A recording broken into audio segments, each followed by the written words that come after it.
Imagine coming home to find your neighbor's car parked in your garage without permission for the second time. That's exactly what happened to Roy.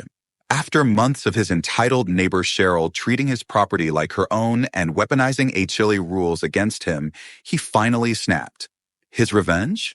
He called a tow truck and told her he'd sold her car for scrap. The fallout? Absolutely legendary. Welcome back, everyone. Today, we have an incredible story about property rights, entitled neighbors, and one of the most satisfying acts of revenge you'll ever hear. Before we dive in, hit that like button if you've ever dealt with a nightmare neighbor.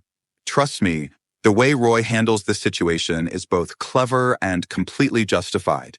Let's step into Roy's shoes and hear exactly what happened. My name's Roy. I'm a software developer by profession with the privilege of working from home most days. My job is intense at times, involving long stretches of coding, debugging, and Zoom calls with clients. Because of that, I value a peaceful environment. I'm not a recluse, that I do enjoy my personal space. A few years back, I bought my first home in a suburban neighborhood. From the outside, it's an ordinary place. Neat houses, trimmed lawns, families walking dogs. The neighborhood is governed by a homeowners association, which maintains certain standards for properties. I was nervous about the HOA aspect because I've heard the horror stories, petty rules, overbearing board members, and neighbors who use the rulebook like a personal weapon. But the house was too good to pass up. The price was right, the location perfect, and it had a detached garage I envisioned converting into the ultimate office space. That garage conversion became my dream project. I made sure everything was done legally, proper permits, inspections, the whole works. When finished, it became my ideal workspace, insulated, wired for high-speed internet, even a mini fridge for coffee or snacks during late nights. I lost a garage for parking, but I still had a decent driveway and a small carport on the side to shelter my vehicle during bad weather. My plan was simple: keep to myself, do my work, occasionally wave to neighbors, and respect HOA rules to avoid unwanted attention. For a while, it worked exactly as helped. Most folks around here are friendly enough, or at least keep their distance. Then Cheryl moved in next door. Cheryl arrived with plenty of fanfare. The day she moved in, large trucks and movers took up half the street. She introduced herself by knocking on my door to complain about how my car was parked, even though it was perfectly within my own driveway. That was my first warning sign. Within her first few weeks, Cheryl ran for a spot on the HOA board. Usually, new residents take time to settle in before joining committees, but not Cheryl. She seemed to be on a mission to exert influence immediately. I started hearing rumors from other neighbors about her morning walks with a little notebook, jotting down violations.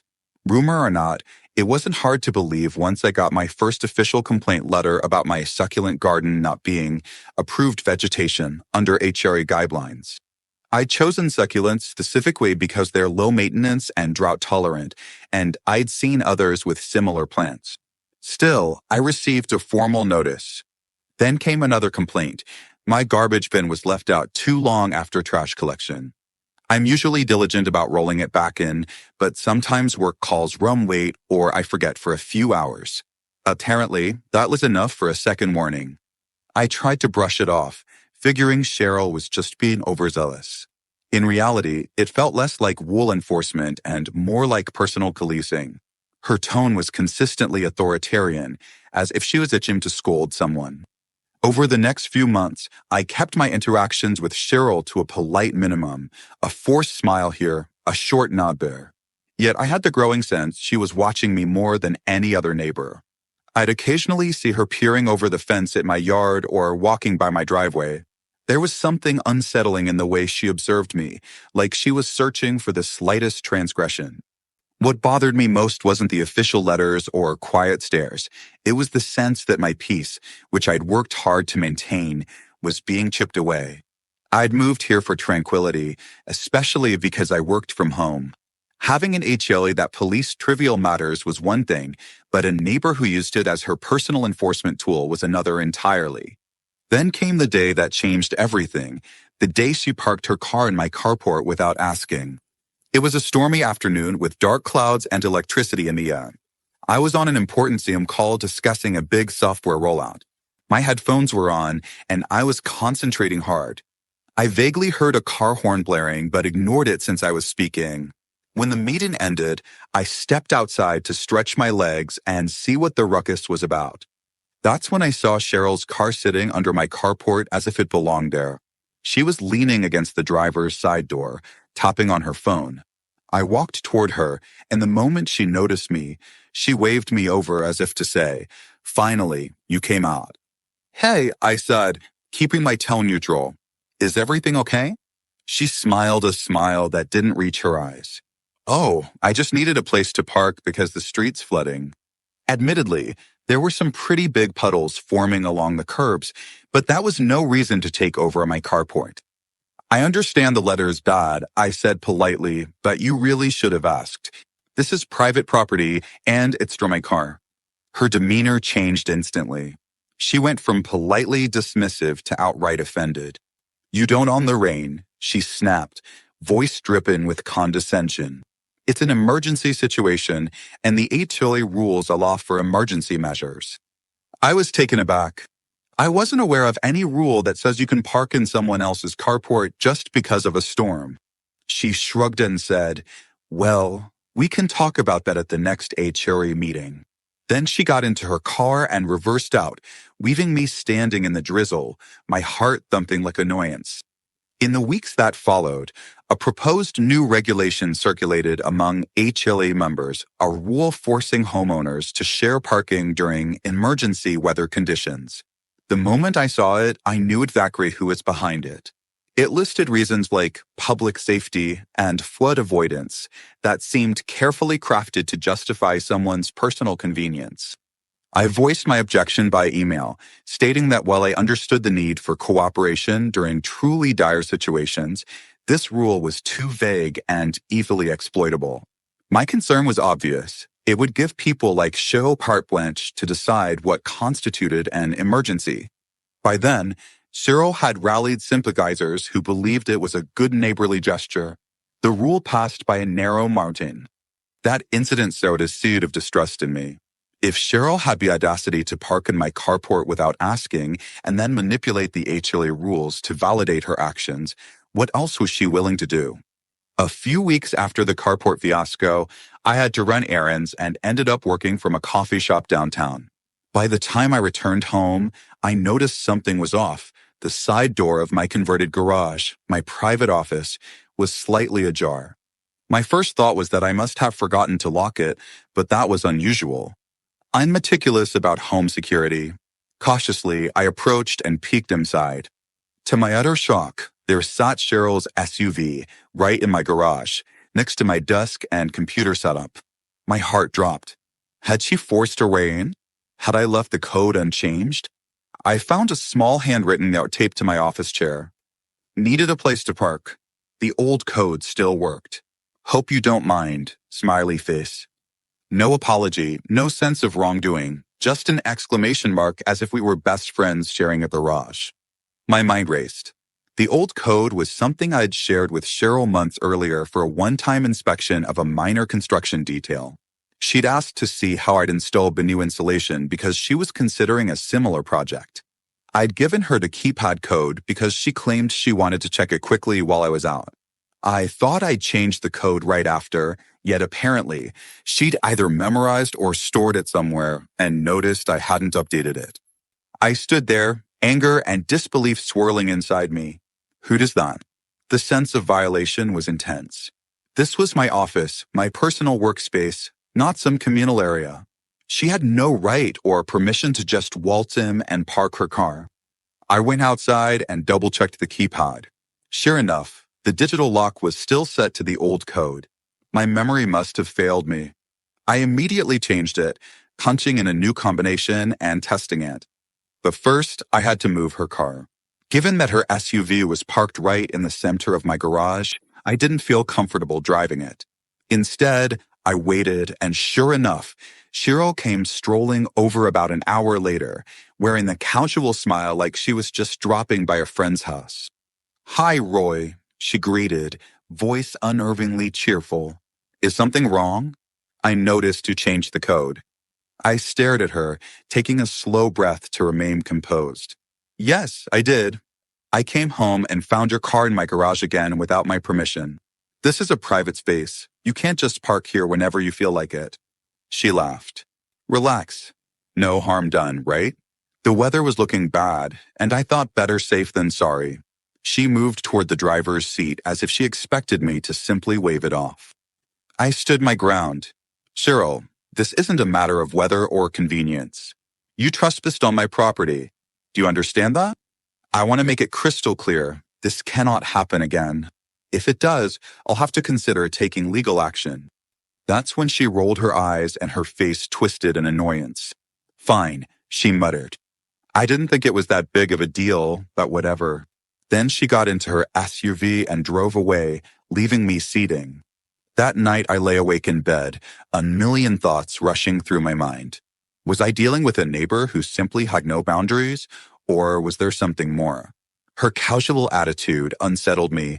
She'd practically laughed in my face when I mentioned the word trespassing. Despite my frustration, I tried to stay calm. I believed in following legal channels if necessary, and I suspected that confronting her with hostility would only escalate things further. Little did I know her sense of entitlement was about to peak in the most audacious way possible. Not more than a week had passed since the garage incident. I had spent most of that week hyper-focused on work, partly to distract myself and partly to keep my schedule flexible in case Cheryl tried anything else. However, there are always errands to run. One day I had to step out to handle some banking and shopping. I was gone for maybe 3 hours. When I returned, I saw the side door of my garage office slightly open, even though I'd locked it. My stomach sank. This was deja vu, but worse because I'd already changed the code. Panic set in. Had she figured out my new code? I ran over, turned on the lights, and there it was, her SUV. Yet again, parked inside my garage. This time, no note, no friendly greeting. It was as if she assumed it was her personal storage space. I felt my blood boil. Every ounce of frustration from the past months converged in that moment. All the times she nitpicked about my succulents or trash bins, all the so-called emergency carport fiascos, and now, for the second time, she had brazenly used my private workspace. Something in me snapped. But instead of raging or yelling, I chose a different path. I remembered a story I'd heard once about someone telling away a car parked illegally, and it gave me an idea. What if Cheryl believed I'd actually sold her car for scrap? It sounded wild, but at this point, so was everything about the situation. If words and courtesy hadn't worked, maybe she needed a taste of her own medicine, a scenario where she'd feel the very real consequences of her disregard for other people's property. I called a friend who runs a small towing and storage service. He owed me a favor from years back, so he was game to help. Within the hour, a tow truck arrived quietly, as we didn't want to alert Cheryl. The driver carefully loaded Cheryl's SUV and took it to a secure lot several miles away, one that stored repossessed vehicles and sometimes scrapped ones. The cost came out of my own pocket, but in that moment, it felt worth it. Then I waited. I sat in my house, working on my laptop, occasionally checking through the window for any signs of Cheryl. Sure enough, that evening, a loud banging rattled my front door. I opened it to find Cheryl looking anxious and furious at the same time. Her words rushed out. "Where's my car? Did you move it?" "I can't find it anywhere." I feigned a concerned frown. "Your car? Oh, you mean the one that was in my garage again?" She glared at me, hands planted firmly on her hips. "Yes, where is it?" With the calmest voice I could muster, I said, "Well, you left it on my property without permission. As far as I could tell, it was abandoned, so I sold it for scrap." The look on her face was one I'll never forget, pure shock mingled with disbelief and outrage. She sputtered, "You did what?" I put on an apologetic expression, even as my heart pounded from the adrenaline. "You seem to have no interest in respecting my property rights. I assumed you didn't want the vehicle anymore, so I took the liberty of selling it. Sorry if there was a misunderstanding." Her voice exploded into a shriek. "You can't do that. That's theft. I'm calling the police. You're going to be in so much trouble." She waved her phone around as if brandishing a weapon. I kept my composure. Go ahead and do what you have to do. But if you need the proof, I have security footage of you trespassing multiple times and ignoring my warnings. I also have the HOA letters from you complaining about ridiculous things, establishing a pattern of harassment. I let that last bit sink in, though I knew I might have been stretching the definition of harassment. Cheryl's face turned red. She unleashed a string of angry words, some curses, some threats, some declarations that she knew the law better than I did. Finally, she stormed off, and that was it. I closed my door, heart still hammering. I called my friend at the storage lot, confirming the SUV was safe and giving him a heads up that the next 24 hours could be eventful. He assured me that he would store the vehicle discreetly until I told him otherwise. Little did I know the next confrontation would come not from Cheryl directly, but from her husband. It was about an hour after Cheryl's meltdown when another knock came at my door. My nerves were still on edge, so I looked through the peephole before opening. I recognized him, Cheryl's husband, a tall, broad-shouldered man I'd only seen in passing. He rarely seemed to be around. I assumed he traveled a lot or worked long hours. I cautiously opened the door. Yes, he wasted no time. Listen, you've messed with the wrong family, he snarled. His fists were clenched, and there was an unmistakable threat in his eyes. Where's my wife's car? I stood firmly on my porch, refusing to be intimidated. It's not on your property, and that's all you need to know right now. If you've got a complaint, maybe we should settle this legally because I'm done with these trespassing games. His cheeks puffed out in anger. You think you can just take someone else's car? That's grand theft auto, he shouted, stepping forward as if to physically confront me. I didn't flinch, kept my posture straight, meeting his gaze with unwavering calm. Your wife parked that car in my garage multiple times without permission, I said, my voice measured. I warned her. She ignored me. She left it there again, so I made a decision to remove it. He let out a scornful laugh. You're going to regret this. We'll make sure of it. But there was something in his expression, maybe a flicker of doubt or realization that they'd pushed me too far, that suggested he knew Cheryl was wrong. Perhaps he recognized that intimidation wouldn't magically fix their problem or rewrite the fact that Cheryl had repeatedly trespassed. After a tense standoff that felt like ages, but was probably only seconds, he turned and left without another word. No police were called then. No further confrontation. I watched him march back to his house, slamming the door behind him. I exhaled a long breath and checked my phone. It was still early evening, but my nerves were shot, and I felt a wave of exhaustion wash over me. I wondered if I should call the police first or consult a lawyer. In the end, I decided to wait for Cheryl or her husband to make the next move. If they did call the police, I had footage plus every written warning I'd given. And if they decided to escalate with the HOA, so be it. At least the saga would be out in the open, and I could tell my side of the story. This passed without any direct confrontation. No officers showed up at my door, no new letters arrived in my mailbox. But then an email notification landed in my inbox announcing an emergency HOA meeting. The agenda was cryptic, important property dispute discussion. Attendance strongly advised. Everyone in the neighborhood knew it had something to do with Cheryl's dramatic claims. She'd likely painted me as a villain, accusing me of theft and harassment, and demanded immediate HOA intervention. For a moment, I considered not going. The whole ordeal felt petty and draining, but I knew I had to be there to defend myself and present the facts. So on a bright Thursday evening, I arrived at the HOA meeting hall.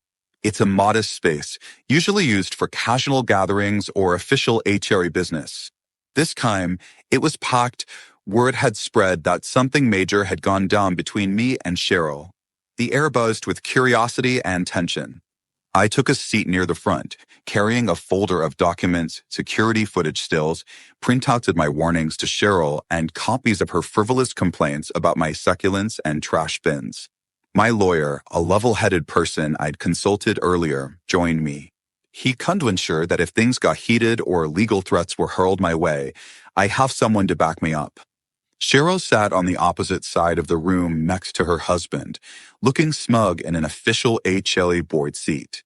Her arms were crossed, eyes glaring at me. Eventually, the board president called the meeting to order and, after some preliminary announcements, opened the floor to address the alleged theft of Cheryl's SUV. Cheryl didn't hesitate. She launched into a tirade, describing how I had maliciously and vindicatively seized her vehicle and caused her emotional distress. She pounded the table for emphasis and demanded the HOA remove me from the community or impose severe penalties. She even had a couple of supporters standing behind her, nodding along. Then it was my turn. I stepped up, feeling the rush of adrenaline but keeping my voice calm. I have documented proof that Cheryl trespassed on my property multiple times against explicit instructions. I began. I also have an entire archive of notes and security camera footage showing that her SUV was parked in my private garage without permission, not once, but twice. I held up the still shots taken from the security camera, a clear image of her vehicle pulling into my garage, the date stamps visible. A murmur rippled through the room. Then I took a small breath and turned to address the entire meeting. And as for selling her car for scrap, I paused for dramatic effect. I have a confession. I didn't actually sell it. I had it towed and stored, but I wanted Cheryl to see what it feels like when someone else takes over your property without your say-so. It wasn't theft. It was a demonstration of what repeated trespassing can lead to if someone decides to take matters into their own hands. You could have heard a pin drop for a moment. Cheryl looked triumphant, as if she'd won by me admitting it wasn't actually sold. But the hush that followed told a different story. People realized exactly what I was pointing out. Cheryl had repeatedly crossed a legal and moral boundary, and my reaction, while extreme, highlighted the seriousness of her actions. Then the board asked me to play a few short clips from my security camera. I obliged, showing Cheryl's SUV entering my garage in broad daylight. Another clip displayed her returning later to retrieve it, ignoring my written notes. The evidence was clear, and board members exchanged looks, some outraged, some embarrassed on Cheryl's behalf. Cheryl's face turned pale. She tried to sputter out explanations. I was just using it for an emergency. He said it was fine before. He gave me the code, but none of it held against the video evidence and my repeated explicit warnings. The final blow came when neighbors started sharing their own experiences. One recounted how Cheryl threatened them with a major fine for leaving a garden hose uncoiled. Another described how she demanded they trim their hedges to a specific height on a whim.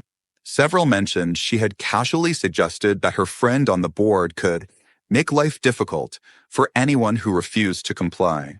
The more people spoke, the more obvious it became that Cheryl was a bully, using the HOA's rules as her personal arsenal.